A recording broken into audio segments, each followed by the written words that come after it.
Ya silakan, Jamili, nyalakan kamera dulu bang. Izin dulu Bang Edis, saya baru pulang dari kantor, izin turun dulu. Ini mau pulang ke rumah dulu sebentar. Oke, baik. Silakan bang, hati-hati di jalan ya. Hati-hati di jalan. Kita kasih naik ada Pangeran Buton. Silakan Pangeran Buton. Teman-teman jangan lupa ya teman-teman ya, di follow kita tembuskan sampai 1 juta followers. Ya, selamat malam Bang Pangeran Buton. Muslim Bang? Muslim Bang. Oke, silakan Bang. Apa yang mau Anda utarakan? Silakan. Mau menyambung yang tadi atau mau membuka isu baru? Tidak Bang, saya mau sambung yang tadi, tapi ada 2 pertanyaan ini Bang. Silakan. Bisa 2, bisa 3. Silakan. Nah, saya mau lihat tanggapan dari para saudara kita yang Kristen ini kan. Tanggapannya bagaimana? Yang bisa dijelaskan oleh Bang Edis lah. Yang mana itu? Pertanyaan saya begini Bang. Kan tadi Bang Edis bilang, yang saya kutip tadi, bahwa ada peristiwa pensaliban di situ. Betul. Ada peristiwa di situ terjadi, makanya para Kristen itu, saudara kita Kristen ini, dia pakai lambang salib itu karena ada peristiwa kan. Begitu kan Bang Edis? Betul, betul. Yang jadi pertanyaan saya, kalau peristiwa itu terjadi di situ, mungkin yang lebih peristiwa bagi Yesus itu yang lebih sadis lagi, mungkin yang lebih bagus lagi. Kenapa tidak ada peristiwa yang terjadi pada Yesus itu ketika dia bangkit? Dia bangkit kan setelah dia mati kan dia dibawa di dalam gua ini. Okay. Dia bangkit di situ kan? Okay. Kenapa tidak di situ saja? Tidak ada di situ maksudnya. Contoh mungkin masuk di dalam goa atau karena ada tempat tidurnya. Kenapa tidak dijadikan lambang itu bagi Kristen? Karena itu dia lebih sadis lagi. Kenapa? Karena dia bangkit ini. Baik. Ada Bang, ada. Tenang. Oke, baik. Kalau Anda berkata tentang kami juga peringati itu. Ini contoh ya, contoh. Kami juga memperingati tentang hari kebangkitan Yesus. Hari peristiwa penyaliban Yesus. Kita peringati semua Bang, pada waktu kebangkitan ya, nih. Ketika kami memperingati hari kebangkitan, nih. Seperti ini Bang ya. Kubur kosong seperti itu nih, seperti ini saya kasih contoh seperti Anda nih. Ya. Ada juga Bang, ada semua kok nih. Ini contohnya nih mengenai kubur kosong. Anda kan bilang, kenapa lambangnya nggak peristiwa kebangkitan? Ada nih, kubur kosong. Bahkan ada lagunya kami. Kubur kosong membuktikan bahwa dia hidup. Sebab dia hidup, ada hari esok. Sebab dia hidup, ku tak gentar. Ada Bang, ada. Ada semua Bang. Jadi setiap peristiwa yang kami peringati di dalam perayaan-perayaan agama kami, iman kami, ada lambangnya. Entah itu lambang kain kafan yang tergulung, entah itu lambang batu yang terguling, ada Bang. Ada. Seperti itu. Nah, cuman yang pengen kami tanyakan kepada kalian, kalau memang kalian itu mengimani peristiwa yang sungguh-sungguh terjadi, kalau memang iman kalian, agama kalian itu betul-betul nyata, real, saya mau tanya sesuatu boleh nggak? Bang, sabar dulu Bang, belum selesai. Nah, mulai. Silakan. Nanti abang bertanya. Silakan. Tapi abang kan, saya harus mau selesaikan dulu ini Bang. Maksud saya begini Bang, itu oke, abang kasih peristiwa kayak tadi macam di dalam gua tadi. Tapi maksudnya ini saya bandingkan kalau yang lebih sadis lagi ini kan, di situ kan peristiwa Yesus dia kan mati bangkit lagi. Kenapa tidak yang jadi topik utama yang dijadikan lambang kayak begitu maksudnya dibandingkan dengan salib? Nah itu. Oh, maksud Anda kenapa agama Kristen tidak menggunakan lambang kebangkitan itu sebagai lambangnya gitu? Benar Bang, itu ya, maksudnya. Boleh saja Bang, nggak apa-apa. Cuman nanti gimana cara bikinnya lambang kubur kosong tuh gimana cara bikinnya? Terus di gereja gitu dibikin kubur kosong ya agak berat lah bang, yang lebih mudah salib gitu. Boleh-boleh saja bang. Orang Kristen menggunakan bang, lambang Kristen itu banyak bang. Ada alfa omega, ya ada huruf A sama omega, ya. Oke tambang. Jadi tidak harus maksudnya tidak harus begini, tidak harus begitu. Bang, lambang kekristenan itu banyak. Begini juga boleh. Alfa Omega juga boleh. Roh Kudus, lambang burung merpati juga boleh. Artinya setiap kami gunakan lambang, pokoknya bisa kami jelasin. Kami tidak pernah mengarang sebuah lambang yang kami nggak ngerti. Contoh bang, abang tahu orang gila atau polisi gadungan? Tahu? Ketika seorang polisi gadungan, dia menggunakan lambang-lambang, atribut-atribut kepolisian. Contoh, misalnya apa itu? Ya, lambang apa itu? Kewenangan itu. Dia ditanya, apa ini artinya? Pasti dia begini, Karena dia nggak tahu, karena dia maling. Karena seorang itu memang maling, dia seorang maling. Karena dia maling, dia tidak tahu apa itu. Namanya juga maling, dia bukan pemiliknya. Sama begini. Bang, zaman sekarang orang pasti punya handphone. Saya pastikan zaman sekarang orang pasti punya handphone. Setuju nggak dengan saya? Tidak semuanya bang, tapi lebih banyak punya handphone. Oke, Saya belum pernah lihat orang nggak punya handphone zaman sekarang ini. Kalau zaman dulu boleh lah, masih ada yang nggak punya kalau handphone. Kalau di kampung saya banyak yang tidak punya handphone bang. Oke, baik. Nah, kalau orang punya handphone, punya dia, milik dia, dia pasti tahu di mana dia beli itu, apa passwordnya. Dia pasti tahu, bener nggak? Kalau handphone itu milik dia. Setuju nggak dengan saya? Setuju, itu setuju, benar itu. Jika seorang memegang handphone, ditanya beli di mana, apa passwordnya, dia nggak tahu, dia pasti maling. Pasti handphone itu bukan punya dia, ada di tangannya, entah dia itu kan pasti bukan milik dia. Nah, ketika kami orang Kristen menggunakan simbol-simbol, baik itu salib, ya, baik itu apa, alfa dan omega, baik itu misalnya apa lagi, lambang burung merpati, api, lidah api dan lain sebagainya. Kami mengerti menjelaskan itu. Alfa dan omega bercerita tentang di dalam kitab Wahyu, yang awal dan yang akhir. Lidah-lidah api membuktikan pencurahan Roh Kudus. Burung merpati menceritakan tentang bagaimana Roh Kudus turun dalam rupa merpati. Banyak bang lambang-lambang yang kami gunakan. Seperti itu. Nah, sekarang pertanyaan saya. Kenapa di dalam iman kalian sampai hari ini nggak jelas apa identitas kalian? Saya kasih contoh. Tapi ketika Anda menjelaskan jangan ngarang seperti yang tadi ya. Itu lambang kekuasaan. Apa itu? Ngarang bebas.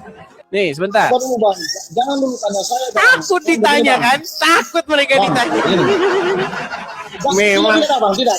Memang kalau ditanya mereka, tadi kan saya kan dua pertanyaan.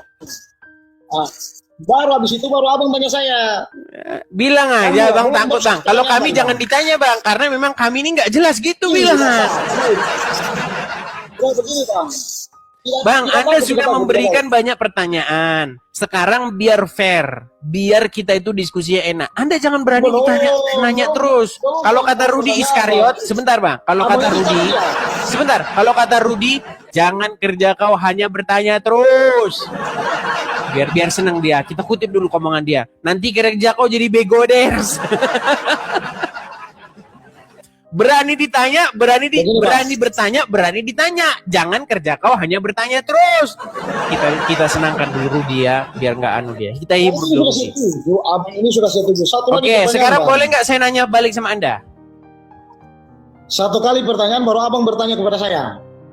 Anda sudah nanya berapa pertanyaan? Memang mereka ini kalau ditanya takutnya setengah mati. Oke, sekarang gimana? Boleh saya bertanya? Satu pertanyaan bang, baru abang bertanya kepada saya. Ya udah, kita ngalah aja teman-teman. Mereka ini kan karena nggak jelas nggak apa-apa. Ya. Silakan. Apalagi pertanyaan Anda? Begini bang, supaya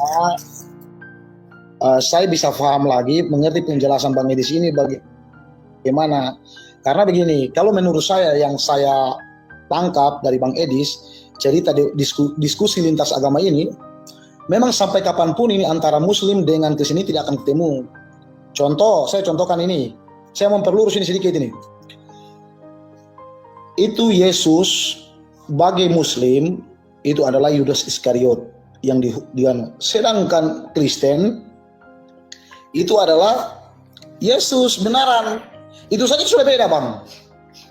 Lalu untuk apa mau diperdebatkan? Oke, sudah bisa tanggapi? Sudah beda. Jadi sampai kapanpun itu titik temunya tidak ada. Kalau mau bahas tentang Yesus itu Tuhan ini tidak akan ketemu itu sampai kapan? Karena dari situ saja sudah beda pandangan. Boleh saya jawab? Tidak perlu berbicara panjang lebar ke sana ke sini. Boleh saya jawab? Begini, sabar dulu Bang, sabar. Oke, nanti Abang jawab. Saya jelaskan sedikit Bang. Menurut macam keyakinan, saya tangkap dari tadi kemarin malam Abang bilang keyakinan tidak perlu bahwa salib begini, mau begini tidak perlu lagi atau bagaimana. Itu siapa bilang tidak perlu, Bang? Aduh, memang kalian ini nangkepnya itu susah. Saya tidak bilang tidak perlu. Yang saya katakan, kalau ada seseorang berkata, kalau tidak melakukan tanda begini, doanya tidak diterima. Itu yang saya bilang bukan Alkitabiah, itu tidak Alkitabiah. Tanda seperti ini merupakan satu identitas, begitu loh. Kami ini seorang Kristen, ya melambangkan lambang salib, ada peristiwa di baliknya. Saya bilang seperti itu.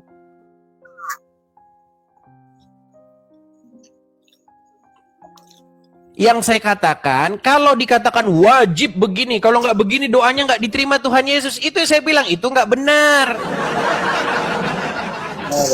Itu. Nah sekarang gini, boleh gantian saya bertanya dan bernarasi juga sedikit menanggapi Anda. Boleh. Baik. Pertama, saya tanggapi dulu. Anda berkata begini, tidak akan ketemu. Tidak akan berujung pertemuan antara Anda dan iman Anda dan iman saya. Memang betul tidak akan ketemu kalau Anda nggak mau mikir. Kalau nggak mau mikir nggak akan ketemu. Gimana? Sekarang begini, Anda bilang, bagi kami Yesus itu adalah Yudas. Bagi kami. Pertanyaan saya, dalilnya di mana? Mana dalilnya di dalam kitab Anda bahwa Yesus itu Yudas? Kalau Anda ngarang bebas, kalau Anda tidak mau mikir, tidak mau belajar, memang kita nggak akan ketemu. Kalau Anda mau berpikir, mau belajar, betul-betul Anda mencurahkan kekuatan dan kemampuan Anda untuk mempelajarinya, kita ketemu kok. Dan pasti Anda akan meninggalkan yaitu yang nggak jelas itu. Sekarang, katanya sama Anda. Balik dulu kamera saya. Oke. Anda pernah lihat ini di masjid nggak? Pernah Bang? Pernah. Kalau Anda tadi sudah bertanya mengenai simbol salib, sudah kami jelaskan peristiwa latar belakang. Jelaskan peristiwa apa yang terjadi di balik ini. Kenapa kalian menggunakan lambang ini? Mencret. Mencret. Ya udah. Kenapa kalian menggunakan simbol itu? Begini Bang, kalau ini menurut saya. Jangan menurut Anda, kalau menjawab harus menurut literasi. Kalau menurut Anda tidak dijadikan sumber rujukan untuk menjelaskan agama Islam. Coba, sumber rujukannya di dalam kitab suci, di dalam hadis, dalam apa? Coba silakan. Begini, kalau menurut keyakinan saya, itu keyakinan saya. Menurut keyakinan saya Bang. Kalau langsung mencret, bayangkan untuk lambang, bayangkan ya, Anda seorang polisi, misalnya Anda seorang polisi, Anda pakai lambang, ini menurut saya, ini buat ngerok, ini kalau masuk angin, buat kerokan, Anda bagaimana? Nggak boleh menurut Anda, harus menurut apa yang betul-betul semua sepakati. Kok menurut Anda? Makanya saya bilang, bayangkan, untuk identitas saja kalian ini nggak jelas. Betul-betul nggak jelas, identitas kalian ini nggak jelas apa kalian ini sebenarnya. Coba jelaskan kepada saya, kenapa simbol kalian itu adalah bulan sabit? Kadang ada bintangnya, kadang nggak ada bintangnya. Ya silakan. Apa itu? Nah begini Bang, kalau ini saya mau jawab ini saya belum baca itu barang yang tentang itu, saya belum paham karena saya ini bukan ustadz bang. Tapi menurut keyakinan dan pemahaman saya, bahwa kenapa harus macam bulan dan bintang ya, dia tidak pakai bukan matahari ya. Bingung Anda kan? Bayangin untuk simbol saja Anda nggak ngerti. Bayangin bang, ada orang Indonesia. Indonesia itu apa sih simbolnya? Lambangnya apa sih? Oh, kami punya bendera merah putih. Ya, merah melambangkan keberanian, darah putih, merah putih, ya kan? Kesucian. Kemudian burung Garuda. Di dalam burung Garuda itu ada 17. 17 itu melambangkan tanggal. Kemudian ada 45 bulu leher, tahun 45. Kemudian ada 8 bulu ekor, itu bulan 8. Bisa dijelasin, karena itu asli milik kita, barang punya kita itu. Sekarang, jelaskan kepada, sebentar bang, jelaskan kepada kami, kenapa kalian pakai simbol bulan sabit? Apa itu? Silakan. Punya siapa itu? Kalian maling dari mana itu simbol? Silakan. Begini bang, kalau Muslim tidak seharusnya mau pakai bulan sabit, tidak semua mau pakai juga boleh, yang tidak mau pakai juga boleh. Tidak semua begitu, tidak harus mau pakai bulan sabit itu. Oke, sebentar. Kita akan tunjukkan dulu ya, pakai boleh nggak pakai boleh. Saya bukan tanya pakai boleh nggak pakai boleh. Yang saya tanya, apa peristiwa apa atau apa yang ingin disampaikan pada bulan sabit itu? Kadang-kadang bulan sabit doang, kadang-kadang ada bintangnya. Nah, coba jelaskan apa kepada saya. Kalau itu saya belum baca bang, tentang peristiwa apa terjadi itu saya belum tangkap di situ. Bayangkan teman-teman, ibarat kata ada satu misalnya ada kesatuan, entah itu polisi, entah itu tentara, entah itu apa.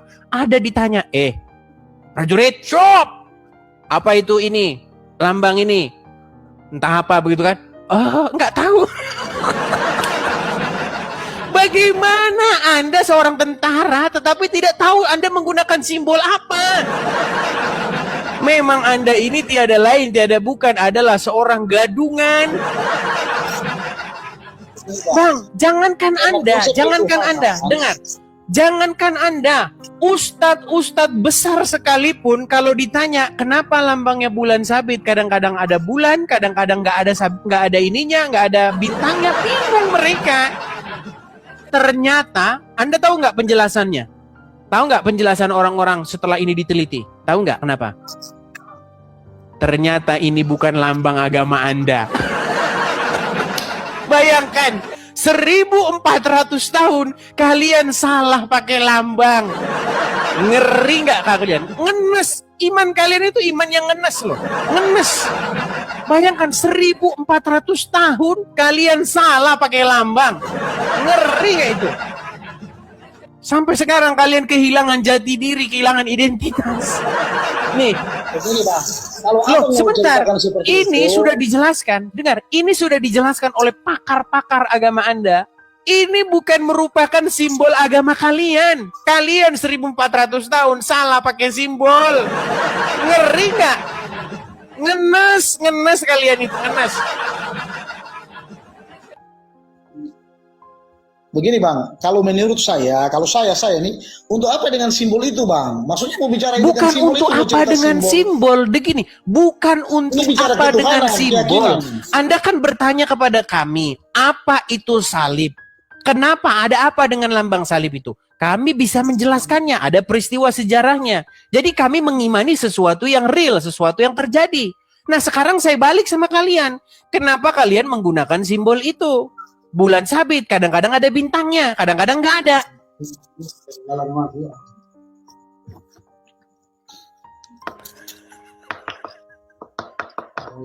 Meninggal dunia dia. Aduh, berat.